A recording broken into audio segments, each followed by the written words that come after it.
Haleluya. Glory. Haleluya. Dan kita selalu membuat Tuhan Yesus Kristus tersenyum bagi kita, karena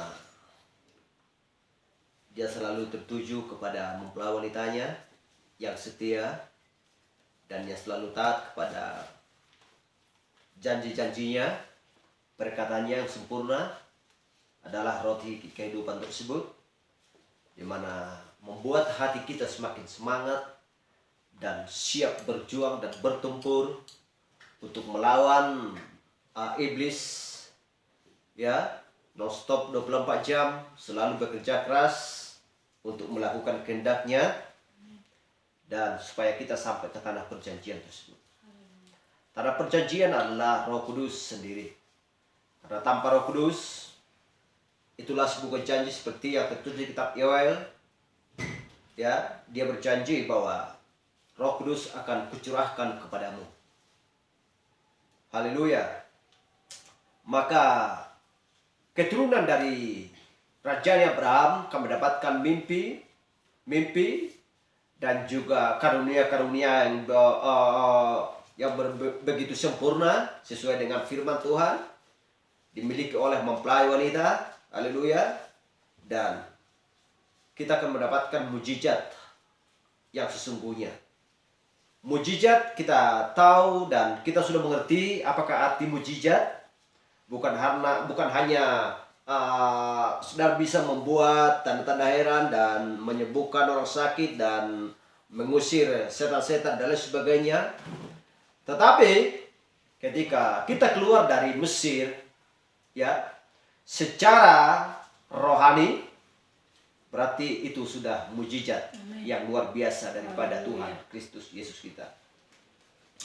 Haleluya. Hal yang sama juga seperti bangsa Israel ketika mereka ada di Mesir. Mereka bisa keluar dari sana, dari tanah perbudakan tersebut. Mereka tidak dianiaya lagi, mereka tidak diperbudak lagi. Mereka tidak pernah merasakan begitu ngerinya perbuatan-perbuatan orang Mesir kepada mereka. Tetapi ketika mereka keluar dari sana, itu adalah sebuah mujizat yang luar biasa bagi bangsa Israel.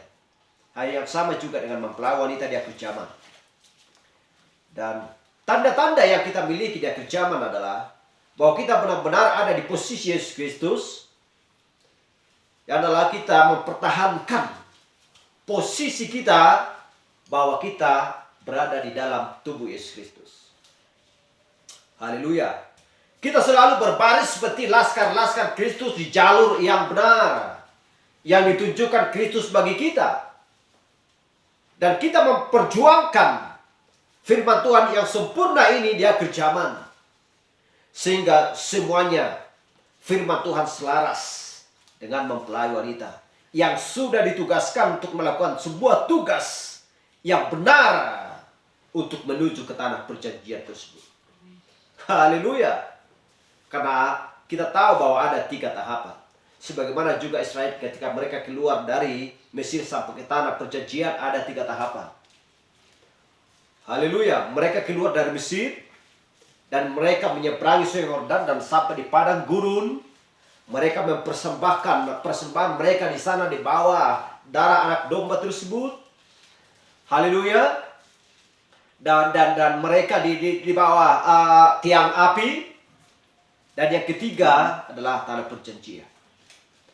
Ada pembenaran, ada pengudusan, dan ada baptisan Roh Kudus. Haleluya. Semuanya itu harus dimiliki untuk supaya sampai ke tanah perjanjian.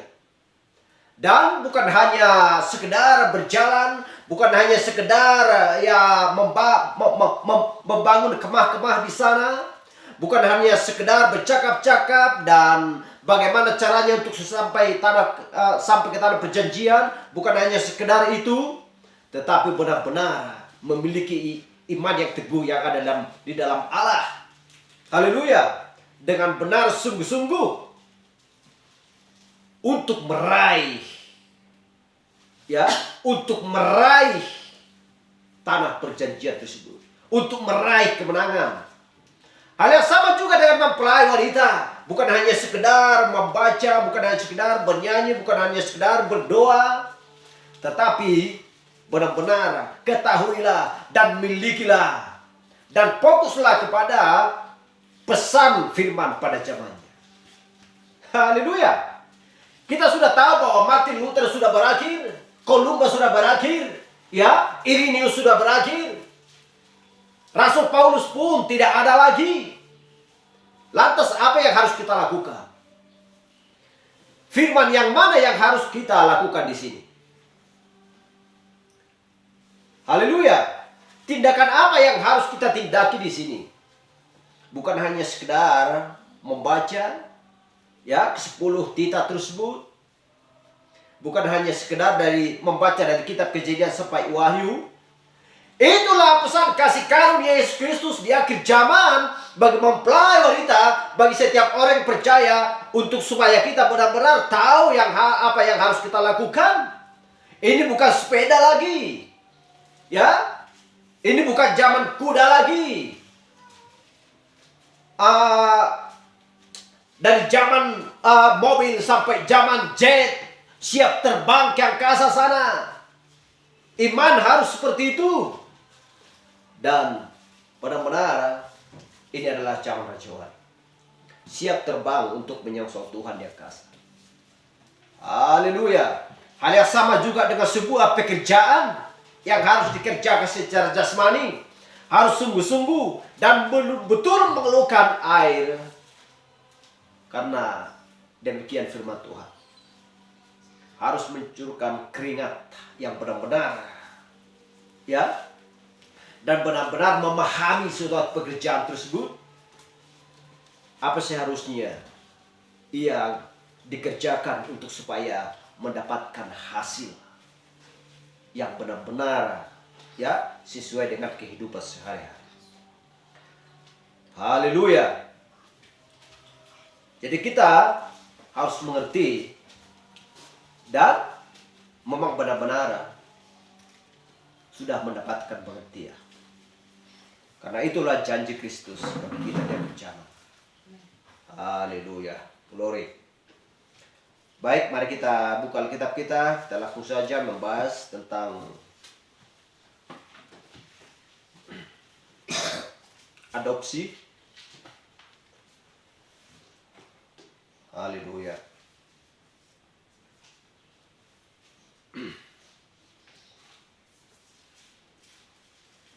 Kita buka Alkitab kita yang tertulis di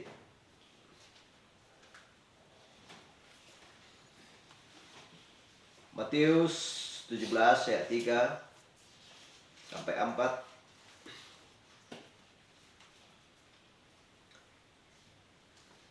Matius 17 ayat 3.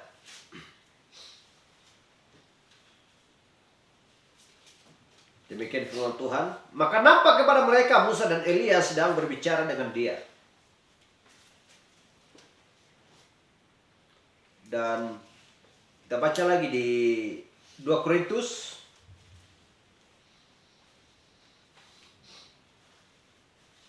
5 ayat 1. Karena kami tahu bahwa jika kemah tempat kediaman kita di bumi dibongkar, Allah telah menyediakan suatu tempat kediaman di surga bagi kita. Suatu tempat kediaman yang kekal, yang tidak dibuat oleh tangan manusia. Mari kita berdoa. Bapa kami terkasih dalam surga, dengan iman kami Tuhan yang kuberikan bagi kami, bila kami Tuhan memiliki ketujuan anak tangan tersebut dari iman sampai kasih ke saudara-saudara. Bapa yang baik, Engkau menempatkan kami sementara waktu di muka bumi ini Tuhan, di mana muka bumi ini bukanlah tempat kami, tetapi inilah tempat sementara waktu. Dan kami akan percaya Tuhan, sesuai dengan firman-Mu dan sesuai dengan janji-Mu, setiap orang percaya akan mewarisi kerajaan yang kekal.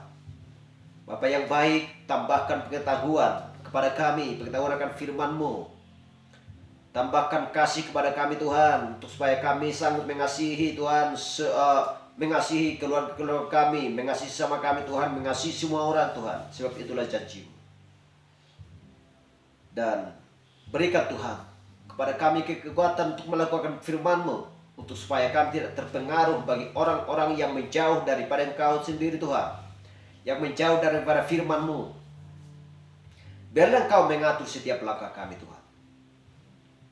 Dan biarlah kami menjadi seorang mempelai wanita yang setia, sebagaimana Ruth, sebagaimana Esther Tuhan.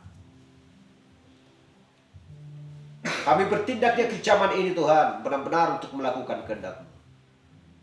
Tetapi semuanya Tuhan, tanpa Engkau memberikan kekuatan bagi kami, maka semuanya itu tidak bisa kami lakukan. Tetapi kami percaya bahwa kami adalah bagian dari tubuh Yesus Kristus, dan kepala selalu mengajar kami dan mengontrol kami dan memerintahkan kami Tuhan, untuk siap bekerja di akhir zaman ini. Terima kasih Bapa, selaraskan kami dengan firman-Mu yang sempurna. Dan Engkau memeterikan kami sampai pada hari pengangkatan dan pengubahan tubuh Tuhan. Terima kasih Bapa di sorga. Terima kasih Bapa. Kami benar-benar keluar dari sistem duniawi, yaitu Mesir Tuhan. Kami keluar daripada perbudakan Tuhan. Engkau Tuhan memberikan kekuatan bagi kami untuk melewati Tuhan sungai Yordan, membaptisan Tuhan, dan sehingga kami sampai ke tanah perjanjian, yaitu Roh Kudus Tuhan, sesuai dengan janji-Mu. Terima kasih Bapa, terima kasih Tuhan. Biarlah Roh-Mu mengurapi kami, urapi setiap telinga dan kepala kami Tuhan, menjadi telinga seorang murid yang baik. Dan biarlah firman-Mu selalu berdiam di dalam hati, jiwa dan pikiran kami Tuhan. Terima kasih Bapa di sorga. Sebentar lagi kami membacakan sebagian dari firman-Mu Tuhan. Biarlah Engkau mengajar kami dengan Roh Kudus-Mu Tuhan, dan memberikan pengertian lebih lagi Tuhan kepada kami. Terima kasih Bapa di sorga. Kami mengasihi satu dan yang lain Tuhan, dengan saudara-saudara kami yang seiman dengan kami, orang tua kami dan kami semuanya Tuhan, dan keluarga kami yang sedang berada di dalam Tuhan kekacauan dan penyakit dan lain sebagainya. Jika ada Tuhan, biarlah Tuhan membawa mereka pulang dari sana Tuhan, untuk sampai Tuhan ke firman-Mu yang sempurna di akhir zaman ini. Kau janjikan bagi setiap orang yang percaya. Terima kasih Bapa, kami berdoa di dalam nama Yesus Kristus. Haleluya. Amin. Silakan duduk. Mari kita bergegas cepat dan kita akan coba menangkap apa yang dikatakan firman Tuhan di sini. Haleluya. Karena kita benar-benar sudah semakin bertumbuh. Ya, sebagaimana seorang bayi yang sedang dilahirkan, yang sudah dilahirkan, ya. Dan setelah dilahirkan dia sudah mulai berkembang dan semakin membesar, semakin besar ya. Dan mulai sekolah dan SD, SMP, SMA, ya contoh yang saya berikan, dan sudah memiliki pikiran yang dewasa. Dan kalau sudah dewasa, berarti sudah tahu mempertimbangkan yang salah dan benar. Jadi kita benar-benar sudah semakin matang, seperti gandum yang sudah siap dituai, dipanen. Haleluya. Dan ketika Kristus datang, benih tersebut akan dibawa pulang ke lumbung yang besar, kerajaan Allah yang tidak berkesudahan.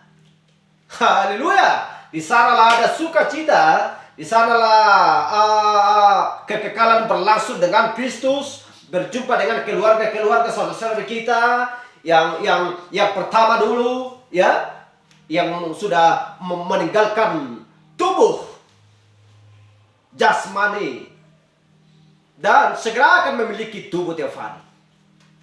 Haleluya. Itulah yang kita dapatkan nanti di kerajaan yang kekal. Dan itulah tujuan kita, supaya kita benar-benar ya melakukan apa firman pada zaman ini. Haleluya.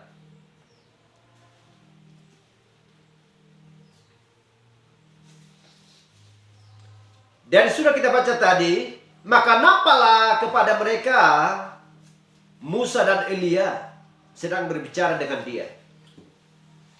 Maka nampak kepada mereka, Markus 9 ayat 4, bersama dengan Musa, keduanya sedang berbicara dengan Yesus.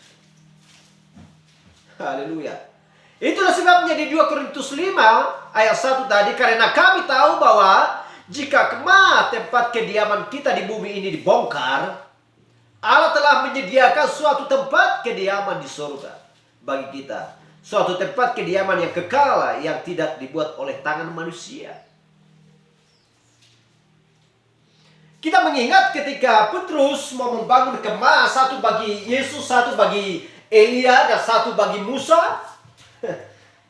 Dia ingin membangun kemah bagi mereka. Tetapi itu buatan tangan manusia. Haleluya. Bagi Kristus tidak perlu buatan tangan manusia. Sementara waktu bagi orang-orang yang berkenan, bagi orang yang benar-benar mau disempurnakan menjadi sosok seorang manusia sempurna, mereka akan mendiami kemah yang kekal. Haleluya. Tidak pernah Yesus mengingini sebuah tempat bagi orang yang dia kasihi, yang takut akan dia adalah tempat 1000 tahun, 2000 tahun, 7000 tahun. Tetapi Tuhan menyediakan tempat bagi orang yang percaya, yang sudah ditentukan sebelum dasar dunia ada, memiliki kemah yang kekal. Haleluya. Glory. Dan kenapa dikatakan di 2 Korintus 5 ayat 1 ini? Dan Matius 17 ayat 3. Ini adalah berbicara keluarnya bangsa Israel dari Mesir sampai ke tanah perjanjian. Ini tandanya juga menunjukkan bahwa kita keluar dari Mesir sampai ke tanah perjanjian.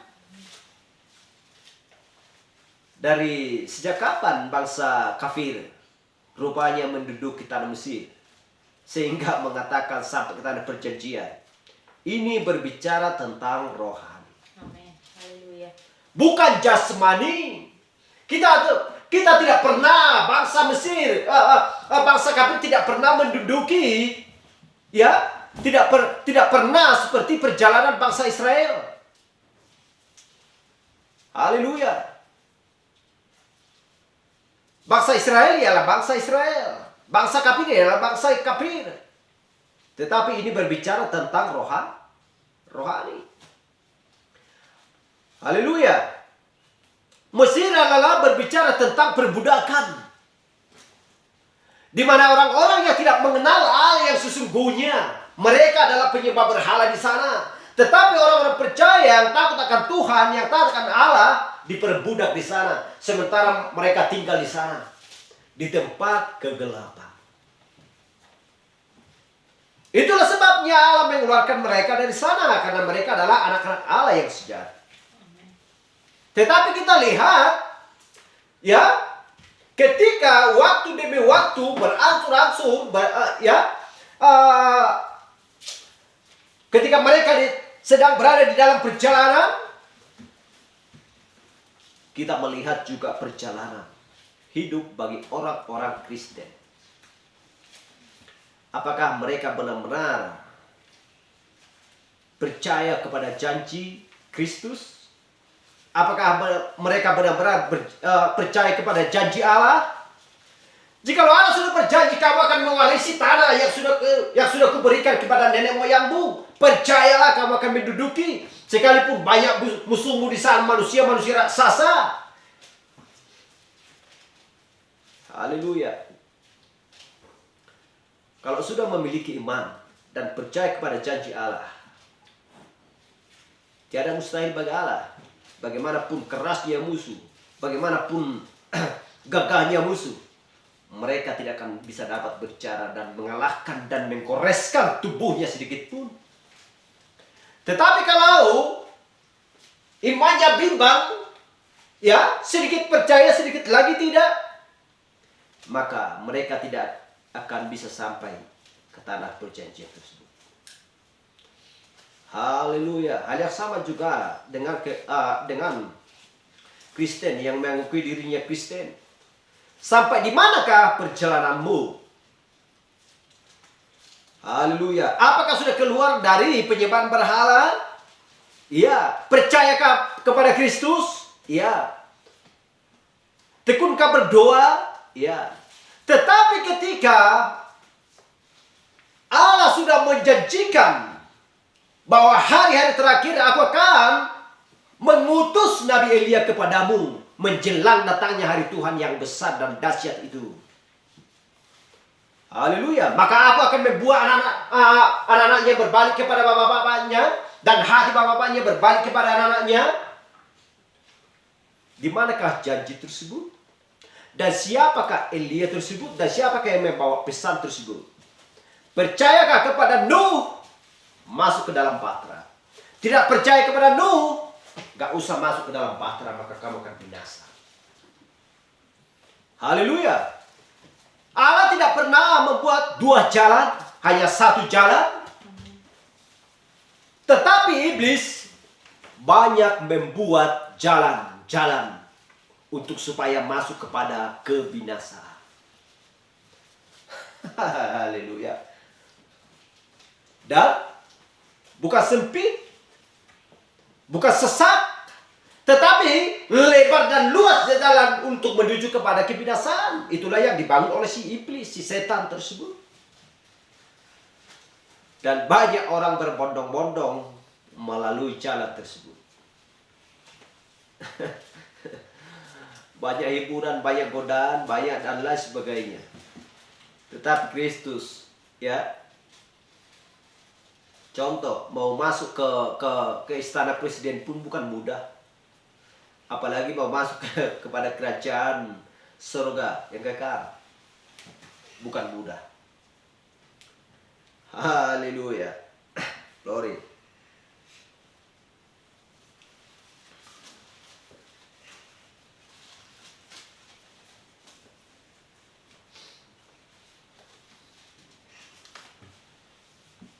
Kita baca dulu di 1 Samuel 28 ya 11 sampai 14. Sesudah itu bertanyalah perempuan itu, siapakah yang harus kupanggil supaya muncul kepadamu? Jawabnya, panggillah Samuel supaya muncul kepadaku. Ketika perempuan itu melihat Samuel, berteriaklah ia dengan suara nyaring.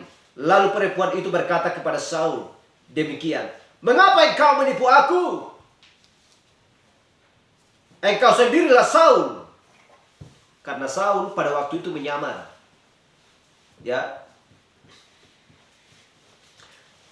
Ayat 13, maka berbicara raja kepadanya, janganlah takut, tetapi apakah yang kau lihat? Perempuan itu menjawab Saul, aku melihat sesuatu yang ilahi muncul dari dalam bumi. 14.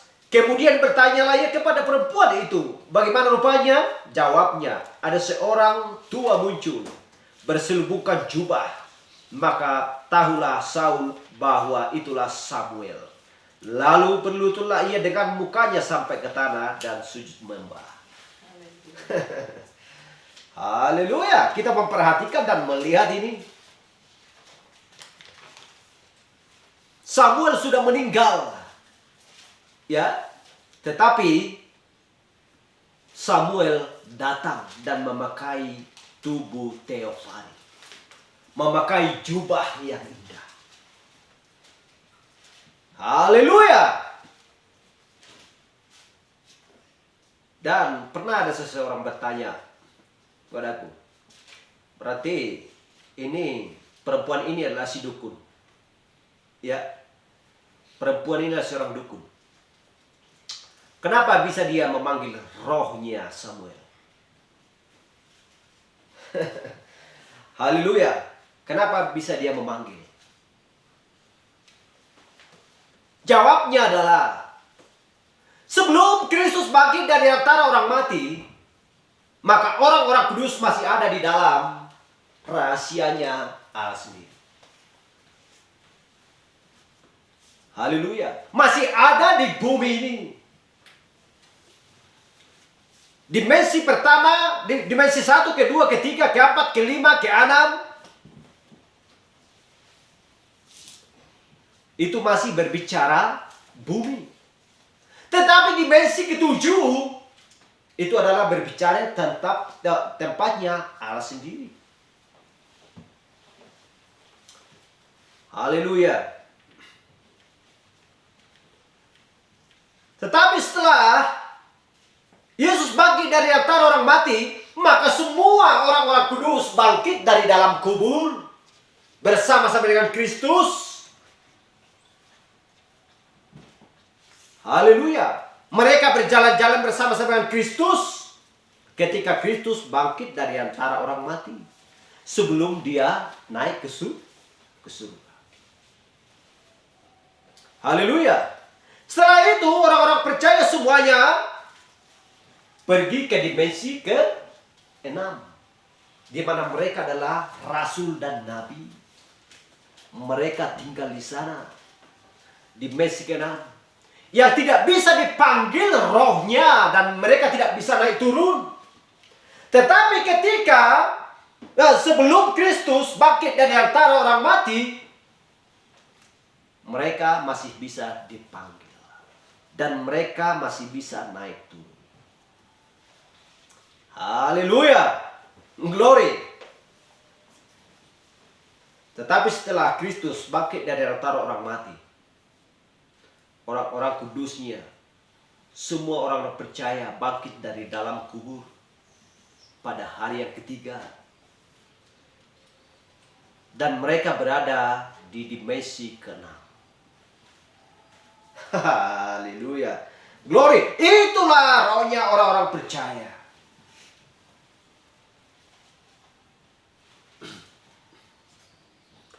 Tetapi kenapa dikatakan di 1 Samuel 28 ayat 11 sampai 14 ini? Haleluya. Ini berbicara tentang sebuah perjalanan, sebuah kemah yang lama dan kemah yang baru. Haleluya. Dan kita tahu siapakah sebenarnya Saul. Dan kita tahu sebenarnya siapakah Samuel.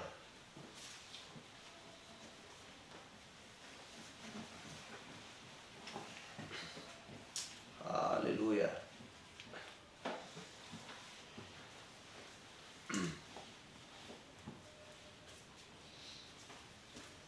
Dan supaya kita memahami, ya, kita tahu bahwa di Matius 24 ayat 25, langit dan bumi akan berlalu, tetapi firmanku atau firmanku tidak akan berlalu.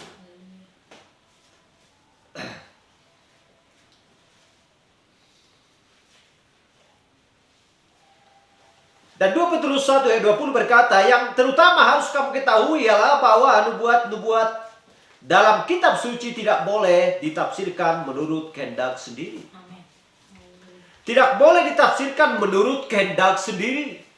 Seperti yang tertulis di kitab Amsal, tidak boleh bersandar, jangan kamu bersandar kepada pengertian dirimu sendiri.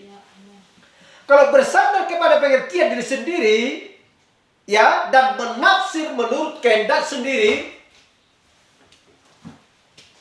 maka manusia di muka bumi banyaknya sudah tidak terhitung lagi. Haleluya. Kalau mereka membawa menurut kehendak mereka sendiri, menafsirkan firman menurut kehendaknya sendiri,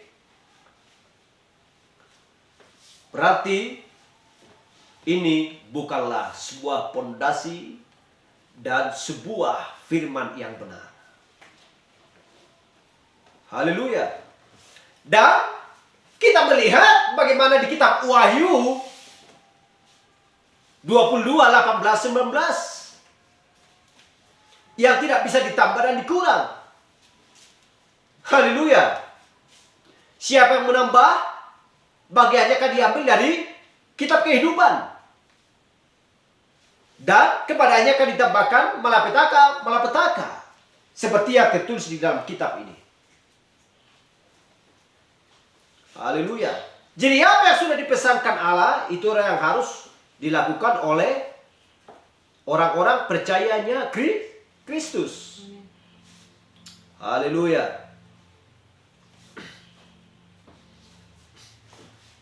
Yoel 2 ayat 28. Kemudian daripada itu akan terjadi bahwa aku akan mencurahkan rohku ke atas semua manusia, maka anak-anakmu laki-laki dan perempuan akan bernubuat, orang-orangmu yang akan mendapatkan mimpi, teru-terunamu akan mendapat penglihatan-penglihatan. 28 juga ke atas hamba-hambaku laki-laki dan perempuan akan kucurahkan rohku pada hari-hari itu. Dan Kisah Rasul 2 ayat 17 juga berkata demikian. Akan terjadi pada hari-hari terakhir, demikianlah firman Allah, bahwa aku akan mencurahkan rohku ke atas semua manusia. Maka anak-anakmu laki-laki dan perempuan akan bernubuat, dan tiru-tirunamu akan mendapatkan penglihatan-penglihatan, dan orang-orangmu yang tua akan mendapatkan mimpi. Ayat 18 juga ke hamba-hambaku laki-laki dan perempuan akan kucurahkan rohku pada hari-hari itu, dan mereka akan bernubuat. Ayat 19, dan aku akan mengadakan mujizat-mujizat di atas dan di langit, dan tanda-tanda di bawah, di bumi, darah dan api, dan gumpalan-gumpalan asap. Tetapi kita lihat di Kisah Rasul 2 ayat 38. Inilah jawabnya sesungguhnya. Ketika bangsa Israel bertanya kepada Petrus, karena mereka sudah tahu bahwa yang disalibkan itu adalah Mesias. Apa yang harus kami lakukan? Kata mereka kepada Petrus. Jawab Petrus kepada mereka, bertobatlah dan hilanglah kamu masing-masing, memberi dirimu dibaptis dalam nama Tuhan Yesus Kristus untuk pengampunan dosamu. Maka kamu akan menerima karunia Roh Kudus. Karena sesuai dengan janji Allah, aku akan mencurahkan rohku. Sesuai dengan tertulis di kitab Yoel tadi dan juga Kisah Rasul. Haleluya. Kalau mereka tidak menerima roh, apa upahnya? Apa yang dibawakan roh? Apa yang disampaikan kepada utusan? Itulah yang kamu kerjakan. Jangan ditambah, jangan dikurang. Jangan bersandar kepada pengertian diri sendiri. Haleluya. Kalau pesan Kristus kepada Nabi, bahwa ini adalah contohnya sebuah periuk, ya, berarti sudah diberitahukan bahwa periuk ini artinya adalah seperti ini. Kalau mencoba menafsirkan, berarti kalau periuk ini untuk dibawa ke ladang untuk mencangkol, nggak masuk akal.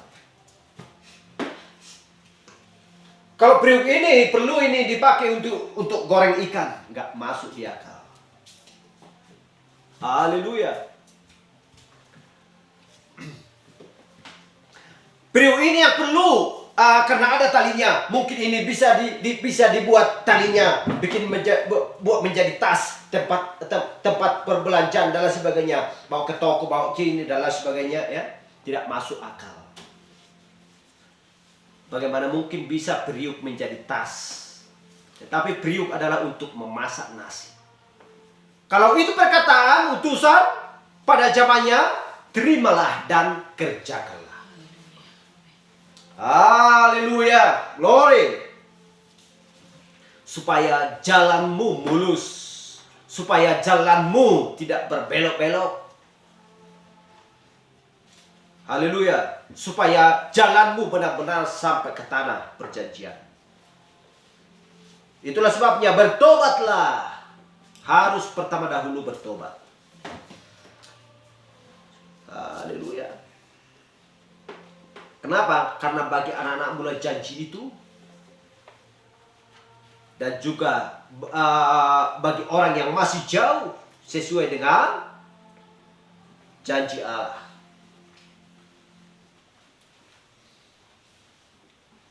Haleluya. Keluaran 19 ayat 10 sampai 11 dan juga 15. Demikian firman Tuhan. Berfirmanlah Tuhan kepada Musa, pergilah kepada bangsa itu, suruhlah mereka menguduskan diri pada hari ini dan besok, dan mereka harus mencuci pakaian mereka. Menjelang hari ketiga mereka harus bersiap, sebab pada hari ketiga Tuhan akan turun di depan mata seluruh bangsa itu di Gunung Sinai. Maka kata Musa kepada bangsa itu, bersiaplah menjelang hari yang ketiga, dan janganlah kamu dan janganlah kamu bertumbuh dengan perempuan. Haleluya. Mereka harus menguduskan diri sebelum hari ketiga tiba. Haleluya. Karena pada hari ketiga Tuhan turun. Haleluya. Dan kita melihat ini, ya, ketika mereka keluar dari Mesir, mereka belum menyeberangi sungai Yordan. Tadi sudah dikatakan ada pembenaran, ada pengudusan, ada baptisan Roh Kudus. Yang pertama adalah mereka keluar dari Mesir, ya. Dan yang kedua, mereka sampai di padang gurun, di bawah tiang api. Dan persembahan anak domba dilakukan di sana. Dan setelah itu adalah tanah perjanjian. Siapakah yang sampai ke tanah perjanjian? Dan siapakah yang binasa di sana di tengah jalan tersebut? Haleluya. Ini adalah 3 tahapan. Ya.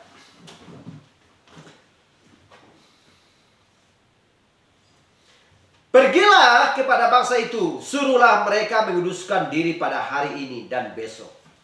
Dan mereka harus mencuci pakaian mereka. Haleluya. Dan pakaian bagi mempelai wanita adalah firman.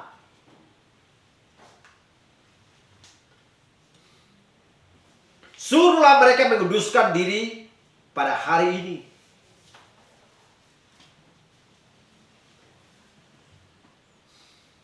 Sebab pada hari ketiga Tuhan akan turun di depan mata seluruh bangsa itu di Gunung Sinai.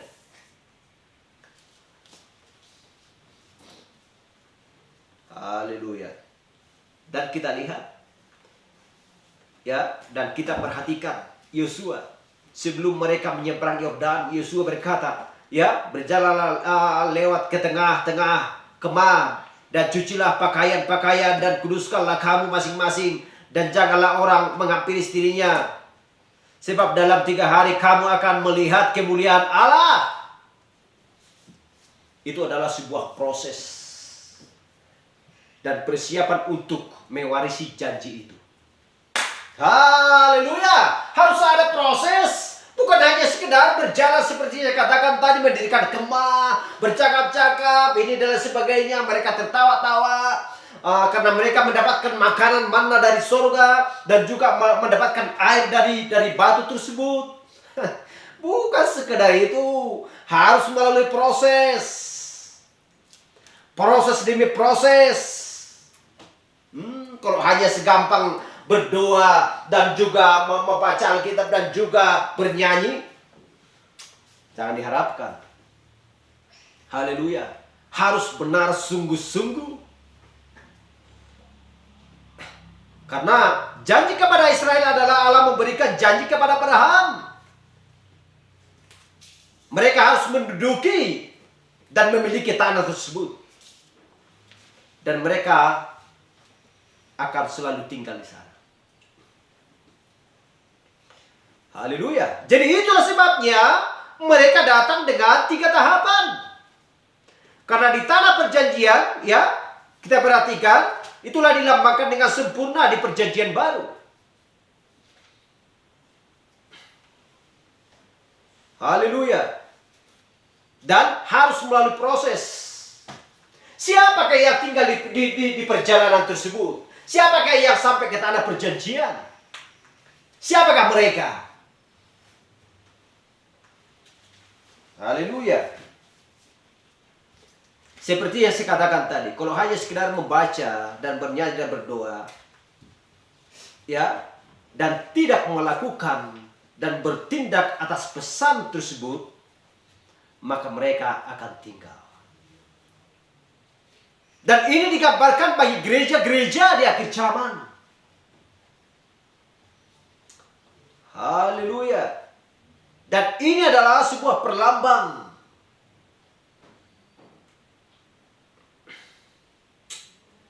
Haleluya. Jadi itulah 3 tahapan dari perjanjian itu. Dan 3 tahapan dan 3 tahapan dari perjanjian tersebut. Dan itulah sebabnya ada pembenaran seperti saya katakan tadi. Pembenaran oleh iman. Percaya kepada Tuhan Yesus Kristus. Dan meninggalkan tanah Mesir. Keluar dan kemudian dikuduskan melalui korban persembahan darahnya. Dibasuh dari dosa-dosa, ya. Dan menjadi orang-orang yang dan orang-orang dan pendatang. Haleluya.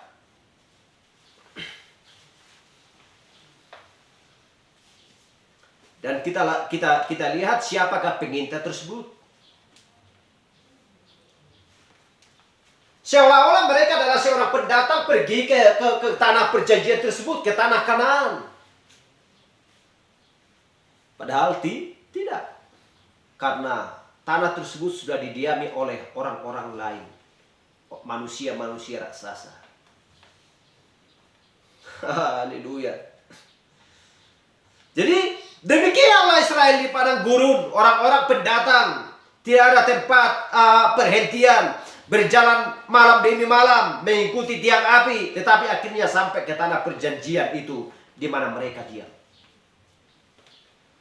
Haleluya. Jadi begitulah di mana orang-orang percaya datang. Pertama kali dia datang kepada sebuah pengakuan bahwa dia adalah orang yang berdosa. Kemudian dia dipisahkan dari air pembasuhan oleh darah, ya, oleh firman. Percaya kepada Tuhan Yesus Kristus, kemudian dibenarkan oleh iman, menjadi seorang yang ikut ambil bagian daripada Yesus Kristus, dan dinamaikan dengan Allah melalui Kristus, dibaptis dalam nama Yesus Kristus untuk membawa dia ke dalam perjanjian. Haleluya. Dan dia dan ke dalam perjanjian itu kemudian dia menjadi orang pendatang dari orang asing. Itulah sebuah janji yang dibuat Allah. Bilangan 13 ayat 28, hanya bangsa yang diam di negeri itu kuat-kuat dan kota-kotanya berkubu dan sangat besar. Juga keturunan Enak telah kami lihat di sana. Kita lihat ini. Ketika mereka pergi mengintai ke sana, mengamati, melihat-lihat bagaimanakah orang-orang yang sedang tinggal di sana. Haleluya. Karena sesak dan sempitlah jalan. Haleluya.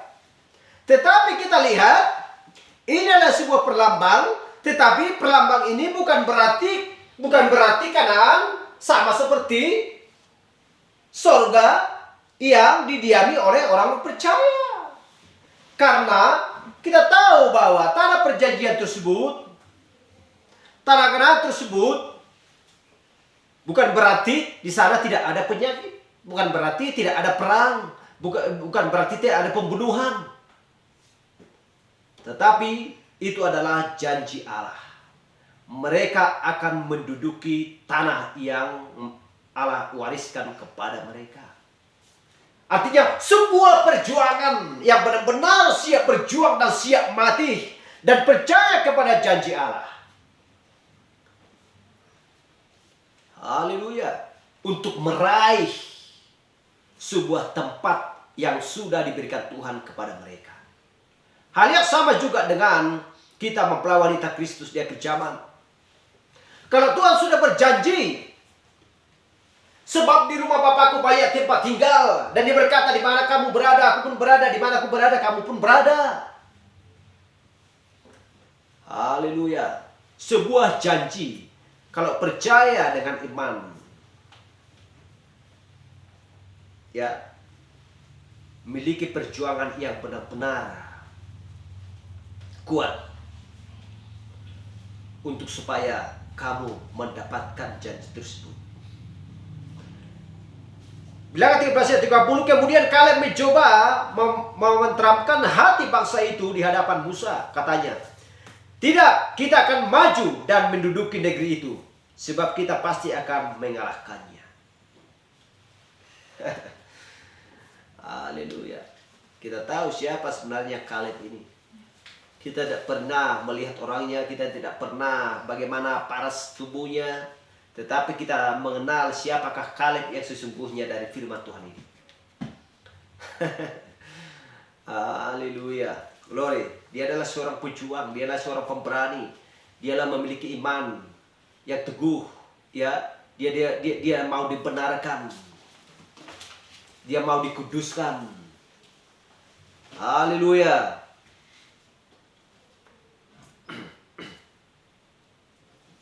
Karena pada waktu itu mereka belum menerima janji tersebut, tetapi mereka sedang dalam perjalanan mereka. Haleluya.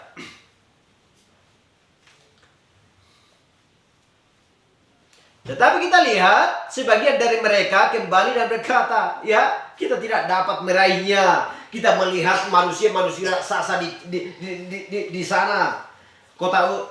Kota-kota itu berkubu dan sebagainya, banyak alasan karena mereka takut. Tetapi Yosua dan Kaleb berdiri dan berkata, kita lebih dari sanggup untuk meraihnya. Sahabat-sahabat, jangan takut. Karena pernyataan-pernyataan mereka yang didokumentasikan, yang sudah ditangani, mereka sudah percaya kepada dua pekerjaan kasih karunia. Pembenaran dan pengudusan. Dan tidak dapat bergerak, ya, lebih jauh lagi.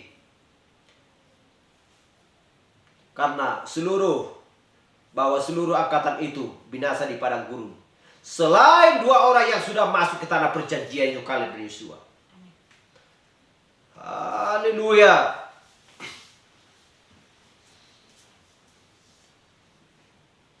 Jadi kita tahu, ya, selain yang dua orang ini sudah masuk ke tanah perjanjian itu dan membawa kembali bukti bahwa itu adalah tanah yang baik. Haleluya. Itulah sebabnya kita lebih dari sanggup untuk meraihnya. Karena itu adalah janji Allah. Haleluya. Jadi kemudian bukannya bangsa itu berjalan terus menerima Roh Kudus, berbahasa roh, menerima kuasa Allah, baptisan Roh Kudus, tanda-tanda keajaiban-keajaiban yang sudah kita baca tadi. Malah mereka merasa bahwa hal itu akan meruntuhkan tradisi ajaran mereka dari apa yang terjadi dengannya. Itulah membuat mereka binasa. Haleluya. Seharusnya tradisi-tradisi mereka lah yang harus diruntuhkan.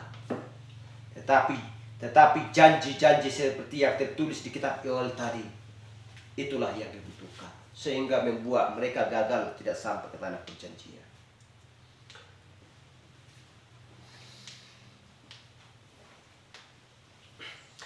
Dan Kisah Rasul 2:39, ya, sambungan dari Kisah Rasul 2:38 tadi yang sudah kita baca. Sebab bagi kamulah janji itu, dan bagi anak-anakmu, dan bagi orang yang masih jauh, yaitu sebanyak yang dipanggil oleh Tuhan Allah kita. Bukan hanya kepada Israel janji tersebut, tetapi bagi bangsa yang lain, yaitu kita. Karena orang percaya, ya, kesatuan Kaleb dan Yosua itu yang terus pergi kepada janji itu, terus berjalan, terus memperjuangkan. Mereka bergerak masuk ke tanah itu dan meraih tanah itu. Dan mereka diam bisa di sana sebagai sebuah kepemilikan. Itulah sebabnya kita tidak bisa berhenti, ya, di pembenaran. Kita tidak bisa berhenti di pengudusan. Kita harus selalu terus berjalan seperti ketujuh anak tangga tersebut, dari iman sampai kasih ke saudara-saudara. Haleluya. Sebab apa yang dikatakan oleh Petrus itu adalah benar. Dan kita tahu bahwa sebuah janji baptisan Roh Kudus pada hari Pentakosta, ya, di mana Petrus mengatakan seperti itu. Sebab bagi kamulah janji itu, bagi anak-anakmu dan bagi mereka yang masih jauh, yaitu sebanyak yang dipanggil, ya, yang akan dipanggil oleh Tuhan Allah kita. Jadi itulah sebabnya Efesus menempatkan kita seperti Yosua secara posisi. Haleluya. Karena Yosua adalah, ya, Yosua setelah menyeberang ke tanah itu dan merebut tanah itu, kemudian dia membagi tanah itu. Sebagian yang di sana adalah Efraim, Manase, ya, dan juga Gad, Benyamin. Yosua membagi-bagi tanah tersebut. Haleluya. Apakah kita tahu maksudnya ini? Emangnya mereka sudah ada di sana? Kenapa Yosua membagi-bagikan tanah setelah sampai di sana? Apakah Efraim, Manase, dan Gad dan lain sebagainya sudah berada di sana? Haleluya. Sebab di rumah Bapakku banyak tempat tinggal. Bisakah nanti ketika sudah sampai di kerajaan yang kekal, bisakah, ya, tempat duduk yang atas namanya ini menjadi tempat duduk atas namanya yang lain? Tuhan sudah menyediakan. Tuhan sudah membagi-bagikan, menempatkan masing-masing. Posisimu di sini, posisimu di sini, sahabatku. Posisimu di sini, tempatmu di sini, sahabatku. Tempatmu di sini mempelai wanitaku. Tidak ada seorang pun yang bisa mengambil tempatmu. Tidak ada seorang pun yang bisa, Manase tidak bisa mengambil tempat Efraim, ya, atau Gad atau Benyamin. Tempat Benyamin adalah tempat Benyamin. Efraim adalah Efraim. Setelah Yosua membagi-bagikannya, dan aman dan tentramlah mereka. Haleluya.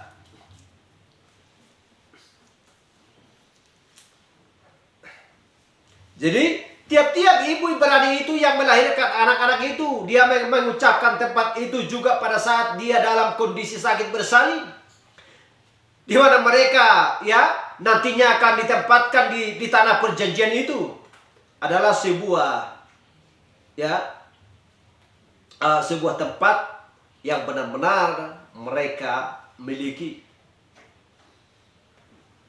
Haleluya.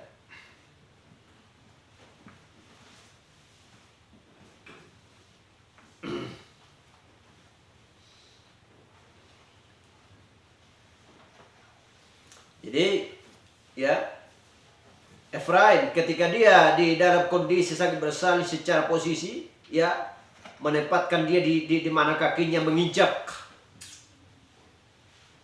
Haleluya.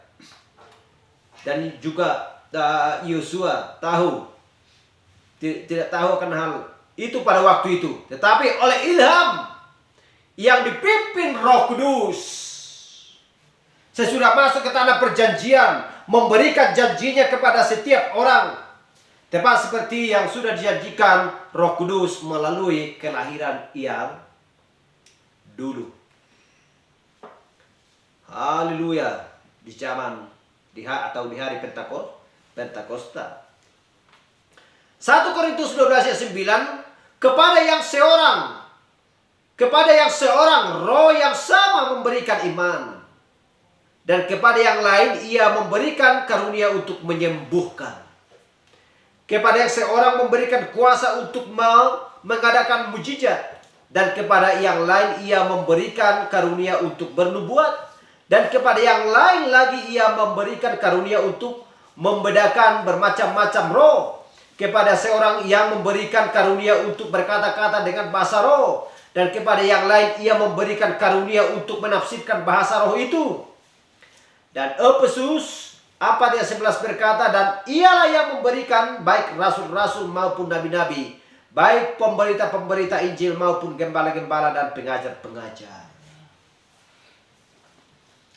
Jadi Efraim, Manase, dan juga Benyamin tidak pernah cemburu.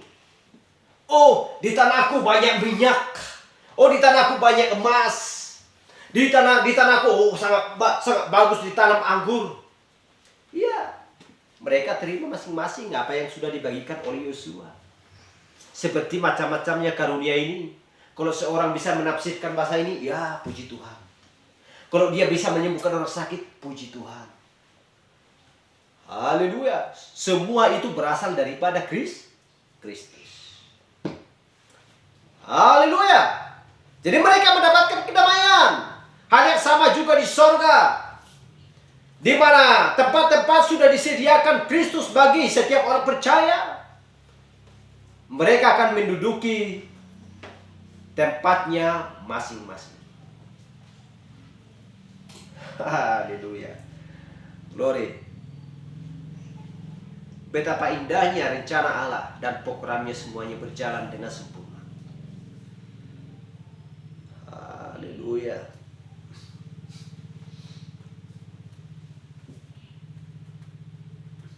Jadi kita lihat betapa Allah sudah menempatkan di setiap pekerjaan masing-masing melalui programnya, melalui rencana Allah, ya, dan menerima pekerjaan tersebut dengan baik dan mau melakukan yang sesungguhnya. Haleluya. Karena itu adalah janji Roh Kudus.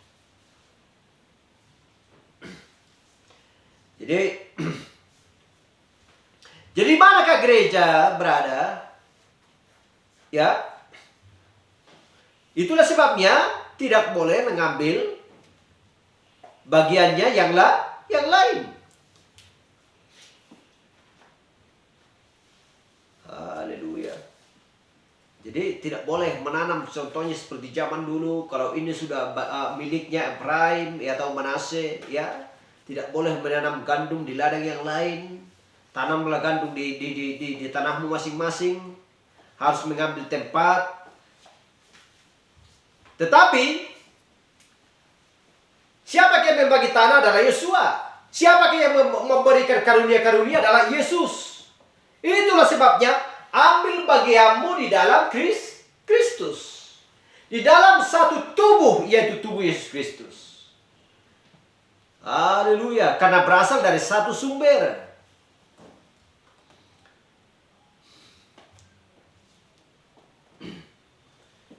Haleluya. Jadi masing-masing tanah itu disediakan dan dibagi-bagikan melalui ilham.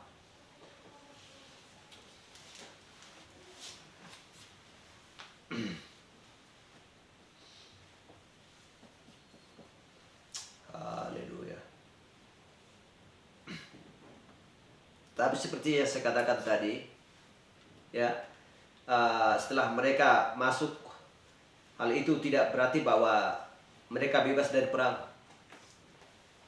Itu tandanya. Jadi kita sekalipun sudah mendapatkan pembenaran pengudusan baptis Roh Kudus, bukan berarti kita bebas dari perang, bukan berarti kita bebas dari penyakit, bukan berarti kita bebas dari persoalan masalah dan lain sebagainya. Artinya tetap berperang, tetap berjuang. Haleluya, glory. Hal yang sama juga seperti tanah perjanjian bagi Israel yang sudah mereka pijak. Haleluya. Jadi itu bukan menggambarkan surga yang mulia. Haleluya. Tetapi itu adalah menggambarkan, ya, bahwa apa yang sudah diwariskan Kristus, diwariskan Allah bagi mereka, Allah akan menempati janjinya. Yosua 1 ayat 11. Jalanilah seluruh perkemahan dan perintahkanlah kepada bangsa itu demikian. Sediakanlah bekalmu, sebab dalam 3 hari kamu akan menyeberangi sungai Yordan ini untuk pergi menduduki negeri yang akan diberikan Tuhan Allahmu kepadamu untuk diduduki. Haleluya. Dan disitulah di mana gereja gagal. Ya, di zaman ini. Kenapa? Karena mereka tidak sampai ke tanah perjanjian.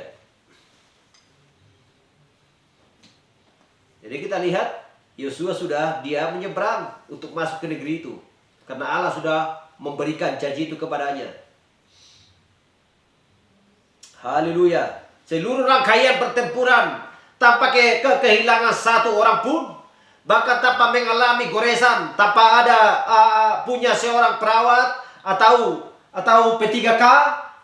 Ya, atau plester untuk luka dan lain sebagainya. Karena Allah berkata tanah itu adalah milikmu, pergilah berperang. Haleluya. Mereka siap bertempur untuk meraih negerinya yang sudah diberikan Allah kepada mereka. Yosua 7 ayat 1. Tetapi orang Israel berubah setia dengan mengambil barang-barang yang dikhususkan itu. Karena Akan bin Karmi dan Jabi di Jerah dan suku Yehuda mengambil sesuatu dari barang-barang yang dikhususkan itu. Lalu bangkitlah murka Tuhan terhadap orang Israel. Kita lihat ini lanjutannya. Sebab orang-orang Ai menewaskan kira-kira 36 orang dari mereka. Orang-orang Israel itu dikejar dari depan pintu gerbang kota itu sampai ke Shebarim dan dipukul kalah di lereng. Lalu tawarlah hati bangsa itu amat sangat. Dan Yosua 7 ayat 21 berkata, aku melihat di antara barang-barang jaran itu jubah yang indah buatan Snear dan 200 sikel perak dan sebatang emas yang 50 sikel beratnya. Aku mengingininya, maka kuambil semuanya itu disembunyikan di dalam kemahku, dalam tanah, dan perak itu di bawah sekali. Agak bening manakku itu ahi. Ujungnya kau nasida. Berapa orang yang tewas tadi? Ada berapa orang tadi? Kira-kira 36 orang. Hola dia si balolong nama merek mas do hepeng. Do pakai pahian nabi. Itarom itoruni kemana ya? Begas itu. Ala lomorohana merek mas pakai yani do perak. Gimana ku diulah? Apa sonalo mana ku suruh Tuhan tu si ujungna murka Tuhan. Ada terjadi magoma sianda sida martul pulono palak. Holan ala di ulah ni sahala.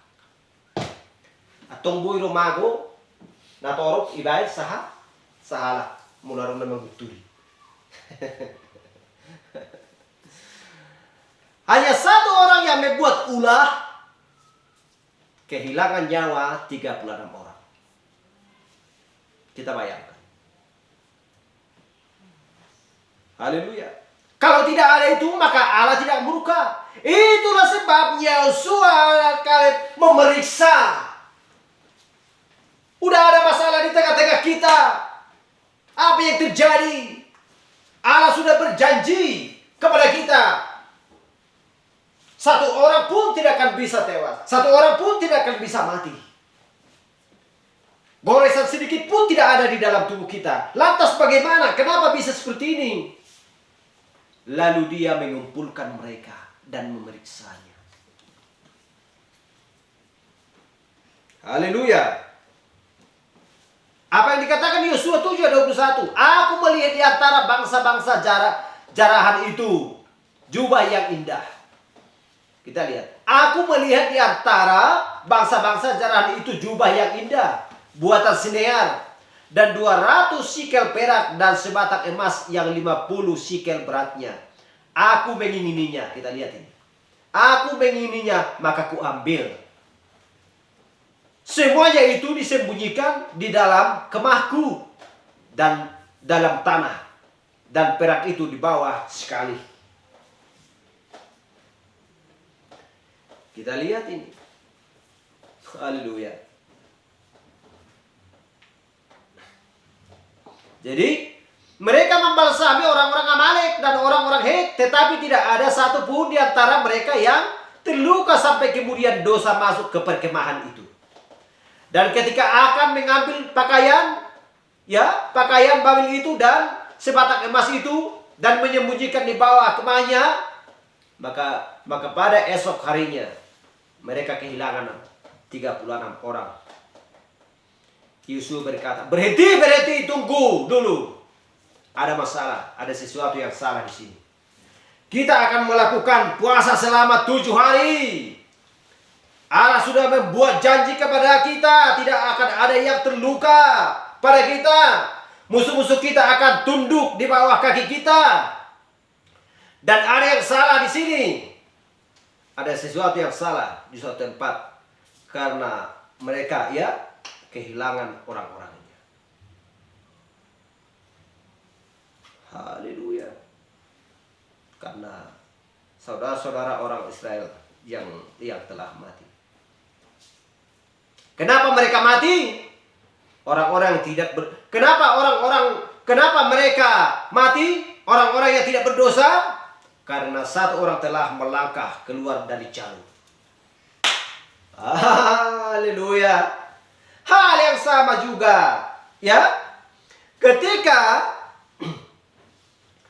orang-orang yang sedang berjalan menuju tanah perjanjian, ada Korah di sana, ada Balak di sana, membuat mereka tertarik kepada perkataan dan berpihak dan lain sebagainya. Haleluya. Itulah sebabnya kita sudah membaca tadi, jangan ditambah, jangan dikurang. Artinya, jika ada seseorang yang membawakan pesan atau firman ini, pengajaran yang tidak sesuai dengan pesan dengan firman ini, maka orang-orang yang tidak berdosa pun, orang-orang yang tidak bersalah pun akan menjadi binasa. Haleluya.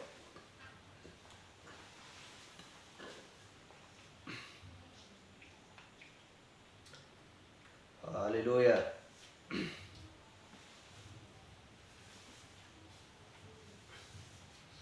Yosua 7 ayat 20. Selanjutnya kita baca.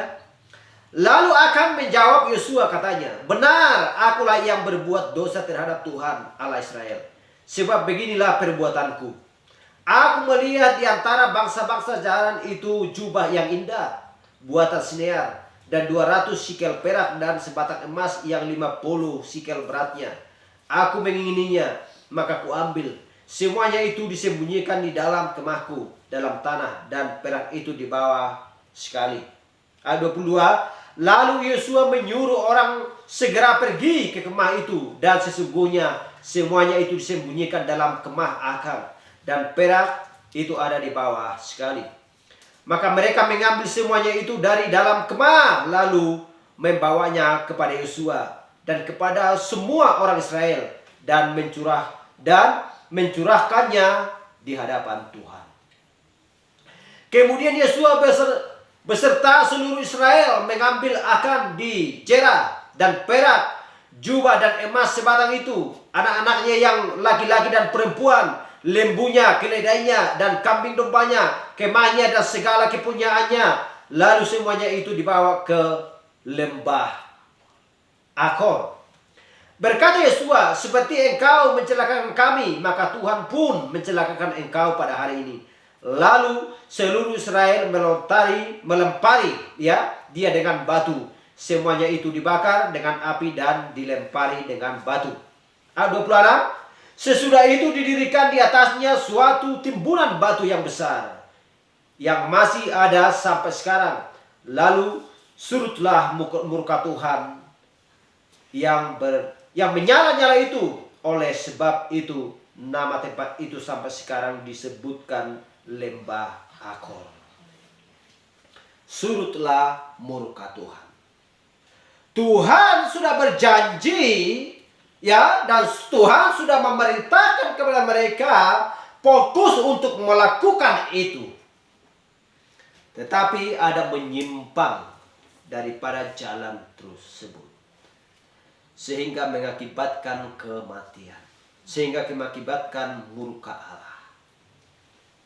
Haleluya. Karena Allah adalah sang pengasih. Setelah itu diselesaikan, maka murka Allah surut. Maka Allah kembali untuk mengasihi mereka. Haleluya. Glory.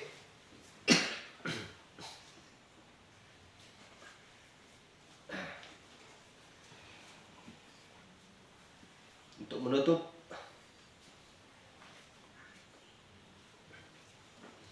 Yosua 10 ayat 12. Lalu Yosua berbicara kepada Tuhan pada hari Tuhan menyerahkan orang Amori itu kepada orang Israel. Ia berkata di hadapan orang Israel, matahari, berhentilah di atas Gideon, dan engkau bulan di atas lembah Asyaron. Ayat 13, maka berhentilah matahari dan bulan pun tidak bergerak sampai bangsa itu membalaskan dendamnya kepada musuhnya. Bukankah hal itu telah tertulis dalam kitab orang jujur? Matahari tidak bergerak di tengah langit dan lambat-lambat terbenam kira-kira sehari penuh, artinya 12 jam. Haleluya! Sehingga musuh mereka semua mati.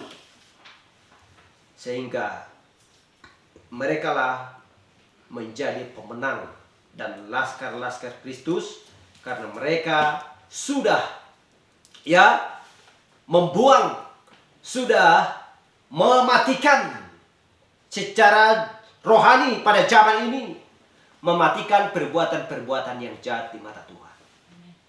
Haleluya. Sehingga mereka pun menjadi seorang pemenang dan seorang peraih kemenangan tersebut. Sehingga mereka pun menjadi ahli waris bagi tanah yang sudah diwariskan Allah bagi mereka. Hal yang sama bagi kita. Haleluya. Kita melihat apa sebenarnya yang harus kita berbuat dan apa yang salah.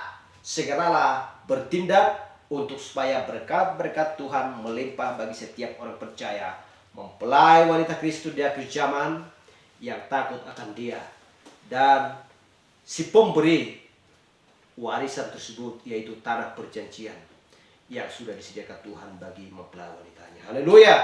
Glory. Sampai di sini pembahasan kita. Minggu depan kita lanjutkan. Tuhan menambahkan berkatnya kepada kita. Amin. Dan yang kita percaya bahwa Tuhan akan memberikan kepada kita berkat-berkat secara jasmani dan juga terlebih secara rohani, apabila kita selalu berjalan di dalam jalurnya Tuhan. Haleluya. Mari kita angkat pujian. Sampai di sini pesan kita.